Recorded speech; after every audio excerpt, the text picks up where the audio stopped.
Welcome back to A Moment in History. I'm Seth Udinsky. In 81 AD, the throne of Rome was once again vacant following the somewhat untimely death of the conqueror of Jerusalem and Roman Emperor Titus.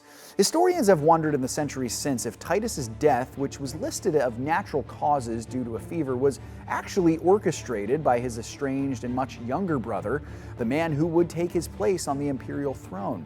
Regardless of the means by which he got there, this man would serve as the next emperor, a rather controversial character who was beloved by his military but rather despised by the Senate. That was the Roman Emperor Domitian. Well, Domitian was, like Titus, the son of the Flavian dynasty's founding emperor Vespasian. Domitian was a good 10 years or so younger than his elder brother, and their relationship was rocky at best, which has fueled the theories that perhaps Titus's early death was not entirely of natural causes. While his Flavian predecessors were largely remembered for their competency and success on the imperial throne, Domitian was known much more as rather a wicked dictator. Now, as part of the imperial royal family in his youth, Domitian enjoyed high-class life in the Roman aristocracy. While he was a Roman prince under Vespasian, Domitian seemed to think he would be the one elevated to the same level as his older brother upon his father's death, and when this did not happen, he was apparently not a happy camper. Nonetheless, he took the throne in 81 AD and started grasping for power wherever he could.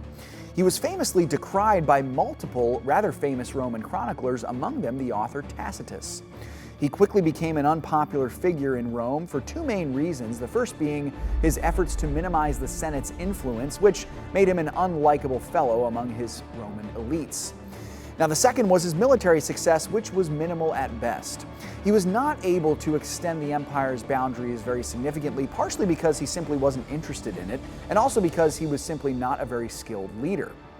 After 15 years, the aristocracy had had enough, and in AD 96, after relative chaos under an incapable emperor who consistently tried to dominate power, Domitian was assassinated in a political mover by members of his imperial inner circle.